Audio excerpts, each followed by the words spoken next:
qualifications. Byabakama is saying, no, you do not have those qualifications. Of course, all of you know that there is a hand behind all this. It is clear. This is not the law we are discussing here. It's politics at play. The regime, like I said, has invested massively and launched an attack on our candidates.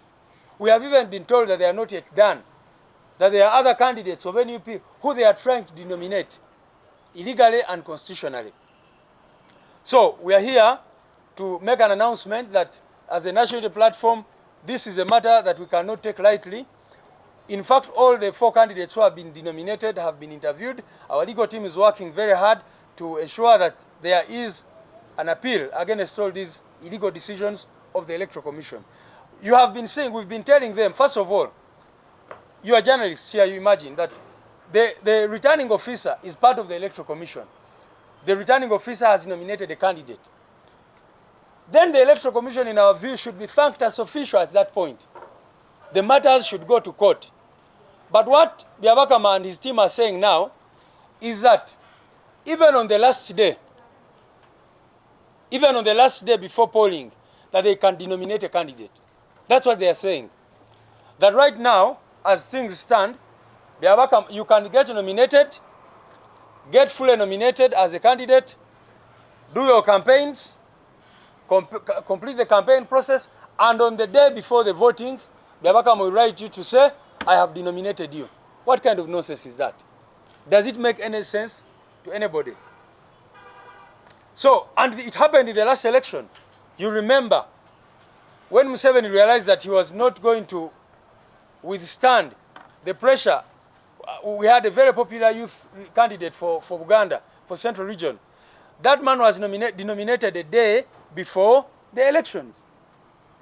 They wrote him a day before the elections and told him, you are no longer a candidate. And again, they claimed that 2 of the people who had nominated him had done so illegally, or they had withdrawn their consent to nominate him.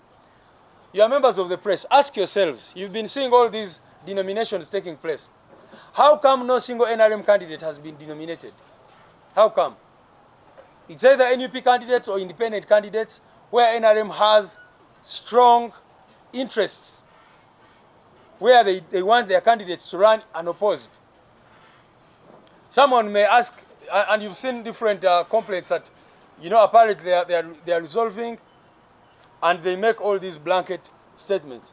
I can even predict that maybe if that charlatan in Nakawa had not complained against the NRM candidate, because that, you know the Nakawa situation where they were saying that they put the wrong constituency. Maybe what that man did, which saved our candidates, was that when they made a complaint, the complaint also was targeting the NRM candidate. And the Electoral Commission realized that now there was no way they were going to disqualify the NRM candidate and others. So they dismissed that complaint. But you have seen every other day they are denominating candidates. You've not seen any NRM candidate being denominated. Finally, on this point, all of you know someone called Emmanuel Rwashande. Rwashande took something called the UPDF certificate. UPDF was not in existence by the time, you know, that issue, that certificate, it was in the 1980s apparently. But the certificate was reading UPDF. Everybody could see that this was a nonsensical document. But you know what the Electoral Commission said? They said that once the National Council had given him the certificate, that they had no power, that they could not go on to inquire into the validity of that certificate. Am I clear on that? That's what the Electoral Commission said. They said that for them, they are not a body that goes on to inquire into the validity of documents. They said that they have to rely on the certificate from the National Council for Higher Education. And we're asking them, how come? If they did not have powers to look into the documents of Rwashande, when did they get the powers to look into the documents of Walukaga? Isn't it a clear case of witch hunt? So, ladies and gentlemen, our team, our legal team is going to court, to the High Court immediately, to lodge an appeal against this decision of the Electoral Commission. But I also must say that we're handling this issue legally and politically. And the party is going to sit very quickly. We know the people who are behind all this clearly, but I can tell them that the people of Busiro East are going to have the last laugh. You cannot impose yourself on the people if people have rejected you, through all means that you may come up with and all these things. So our advice would be, let those people go into fair competition. And if they believe that they are strong candidates, let them subject themselves instead of using the Electoral Commission and all these institutions to do these things. But, cry beloved country, the country can see where we are headed now.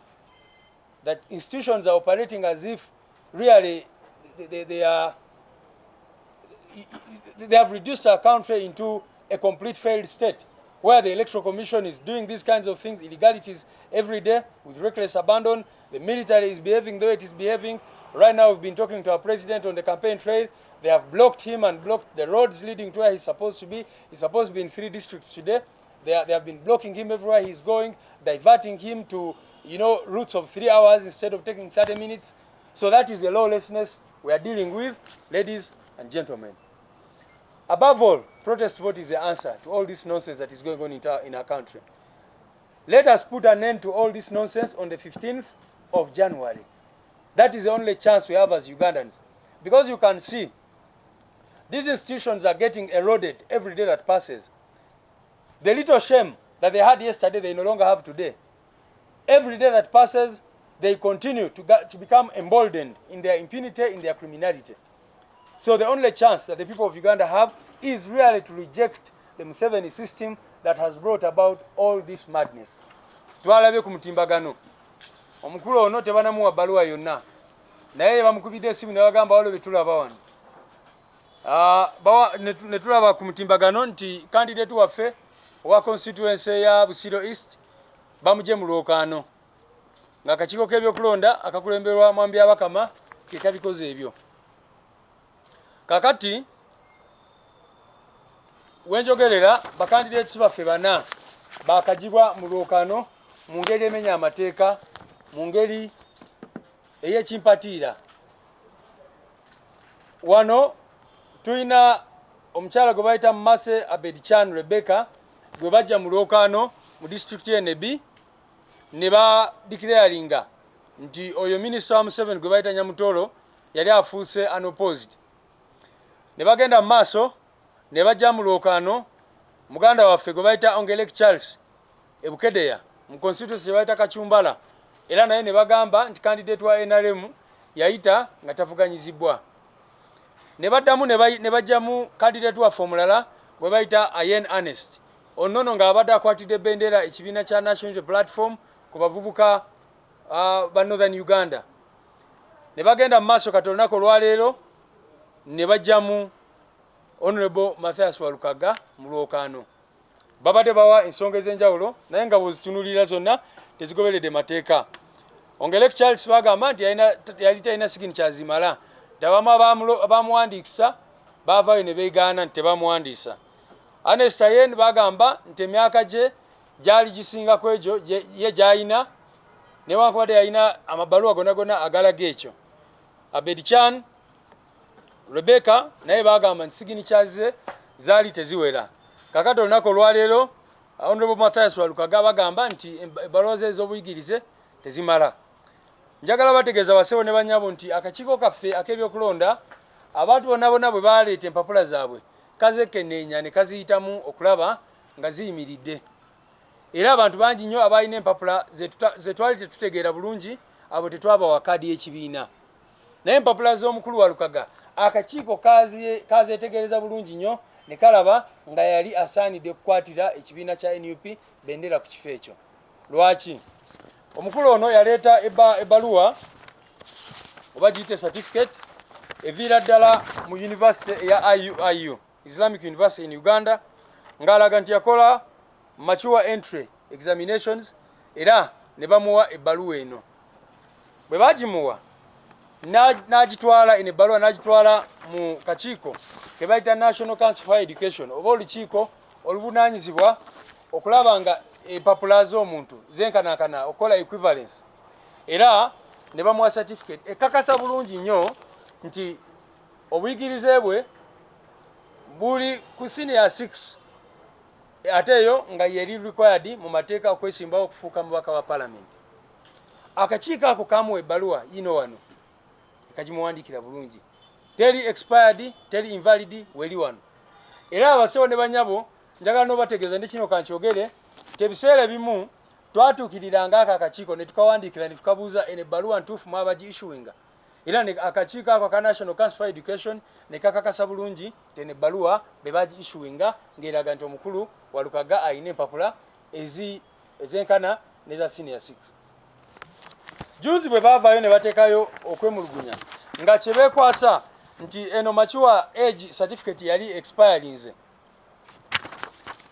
University yawandiika ebbaluwa n'egiwandiikira byabakama n'egiwandiikira akakiiko k'ebyokulonda yino wano bagimuwandiikira bulungi nnyo nga naku 11 eza mwezi gwa November guno mwaka nga bamaze okutwalayo complaint.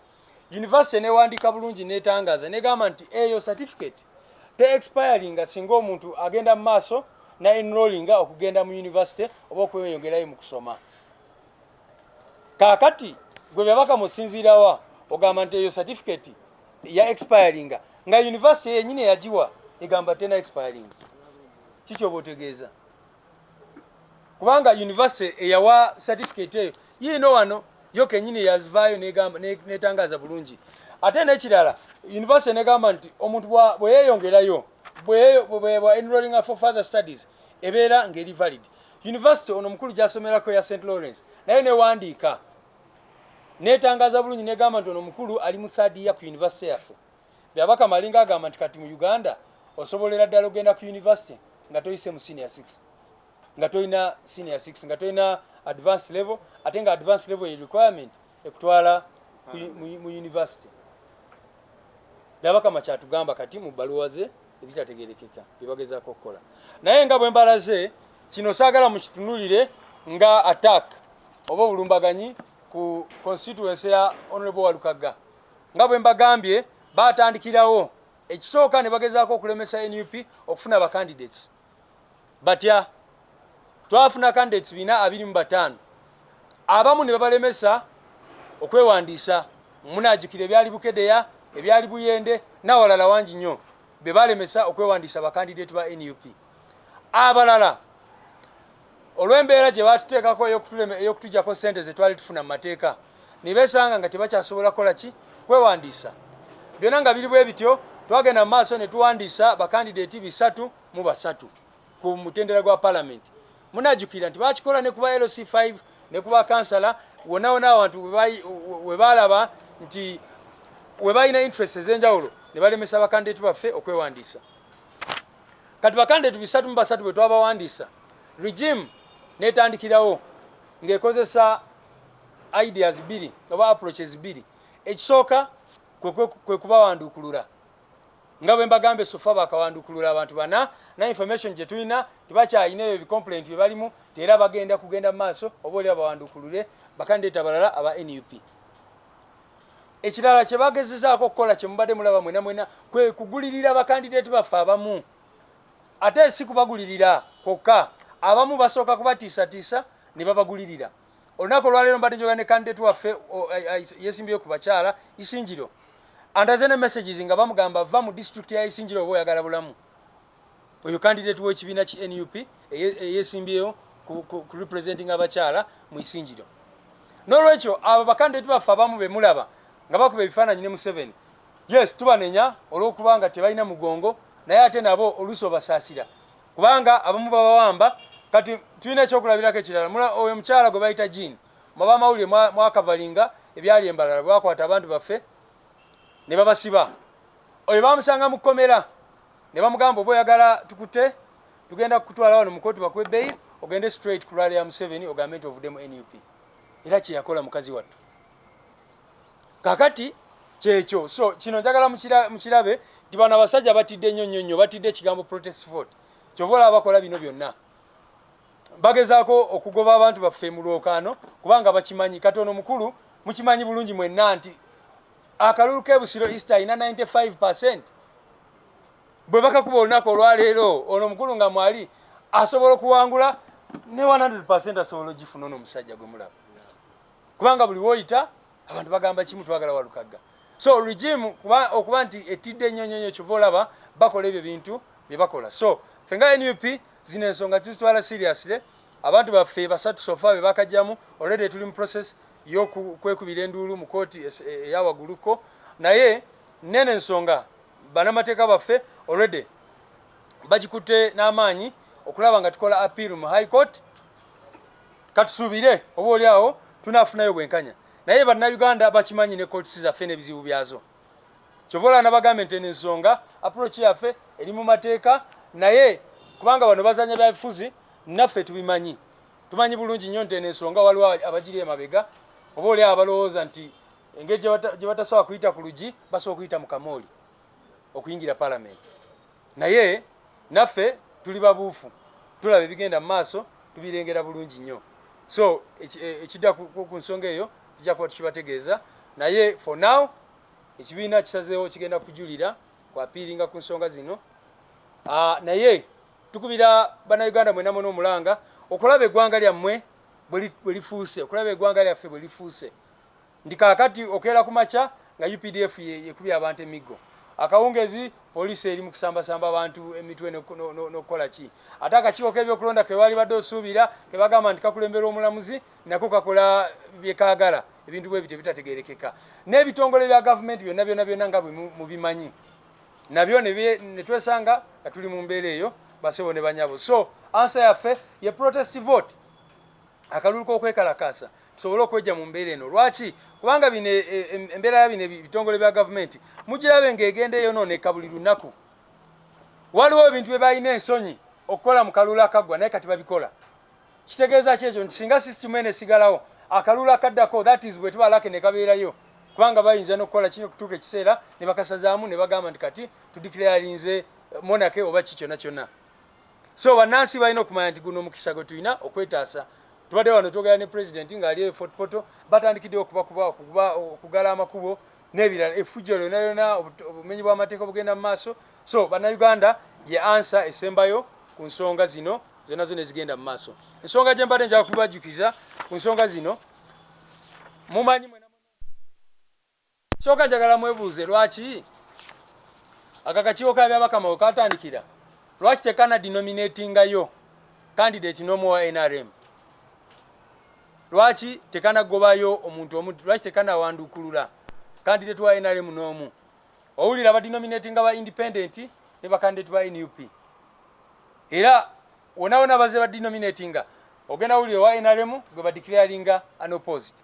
Fenno tulowooza nti oyo returning officer baba amaze okunominatinga n'agamba kati gwe candidate oli duly nominated ako kekaba kakiiko k'ebyokulonda kasazeemu apiira eddako yali badde mu kooti mu mbuga z'amateeka ng'omaze okuwangula ne bakuwaabira ng'etteeka bwe liragira naye kati kati akakiiko k'ebyokulonda kabyabakama kali mu kubategeeza nti osobola okwewandiisa n'ofuuka candidate n'otuuka ku lunaku olw'okulonda lwenyini ne bakuwandiikira ne bakugamba omanyi ki tukudenominatinze bakikolako mu kalulu akaggwa candidate waffe w'abavubuka mu Buganda bamudenominatinga ku lunaku olusembayo ne bamuwa ebbaluwa ne bamugamba nti kati tokyali candidate abakuwandiisa batutegeezeza nti tebakuwandiisa kakati byebyo oyo musajja neyesanga talina na budde bwakugenda mu kooti mukimanyi tubadde tubagamba nti zino rulings tubadde tuzisaba kubanga tubadde tukimanyi emizannyo gyabwe naye olaba oluusi bazidireyinga intentionally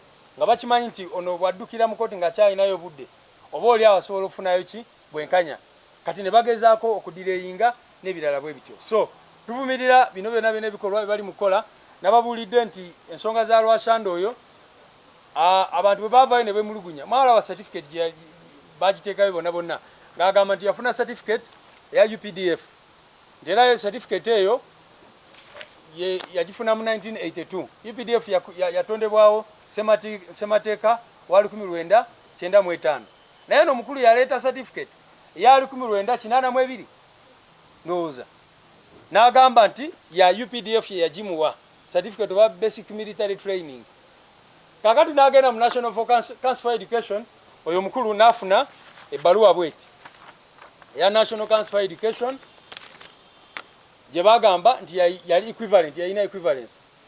Bwe batukirira akakiiko k'ebyokulonda basewo ne bannyabo kaavaayo ne kategeeza nti bwe kalaba ku certificate eno bwe kati kaba tekasobola kwogera kintu kyonna kyonna. Akakiiko k'ebyokulonda njagala muddeyo mulabe obutambi obwo. Akakiiko k'ebyokulonda kagamba nti ffe si omulimu gwaffe si gwa ku equatinga documents. Toli bw'aleeta certificate okuva mu National Council for Education kiba kitegeeza nti ffe kubanga Electoral Commission ekimanyi nti si buyinza bwayo okuinquiringa into equivalence of documents as long as they are valid. Obuvunaanyizibwa bwako bwali badde okulaba nti eno certificate ntuufu oba si ntuufu. Kituufu National Council yagiissuing oba nedda. Naye National Council bwevaayo negamba nti eno certificate fe abagiissuinga. Kaakati akakiiko k'ebyokulonda kaba tekakyayina buyinza okugamba nti eno certificate tesobola kuyimirira. So n'olwekyo basebo ne banyabo tugenda mu kooti nga bwe mbagambye, naye ensonga zino nga bwe ngamba zijulire mu bantu okusingira ddala. Mwalaba n'okulaba okumanya nti akakiiko k'ebyokulonda ataaka eyo gye kakola ku National Unity Platform twabategeeza Bukoto Central twalina candidate waffe. Akakiiko k'ebyokulondako ne katuwa candidate munnange ne kaleeta candidate owaako naye ne kamuwa simbo yaffe Umbrella ne bagamba nti oyo ye candidate wa NUP. Mukimanye nti akakiiko k'ebyokulonda abo abantu bonna bagendayo mujjukire ensonga tukyalinze ruling kubanga naffe twakola appeal ne tubagamba musobola muti okuvaayo ne mutuwa candidate. Bwe byali mu district ye Mubende mwalaba kye baakola candidate waffe gwe baakwata ne bagamba nti simanya alese empapula nga njigire ne bamukwata police immediately ne mutwala. Naye kaakati oyo eyajingirira gwe baakozesa ne bamuwa stamp yaffe ali Butaala tebalina kye bamugambako. So byonna biraga nti bino Electoral Commission teri mu kukola kyonna kyonna ekiri mu mateeka, bo bali mu kuzanya byabufuzi ebiyamba Mwami Museveni ne system ye. Akakiiko kategeezezza buli omu mu parties zino zombi zategeezeddwa, abantu ab'enjawulo bategeezeddwa kubanga si babiri bokka okuggyako nti mubuuziza kwabo bokka. Buli nsonga eyaleeteddwa yakoleddwako nga bwe yazze nga bwe yateekeddwa mu maaso g'akakiiko k'ebyokulonda era sisobola kugeraageranya nsonga emu n'endala kubanga buli emu erina ebyatunuuliddwa ebyaleeteddwa, buli omu alina engeri gye yaloopyemu oba gye yataddemu yasengeseemu ensonga ze. N'olwekyo twategeezeddwa abakwatibwako era twabategeezezza era bwe bamanyi kiki bagenda okukola ekiddako kubanga amateeka gakyabawa ekkubo eddala bayinza okukwata.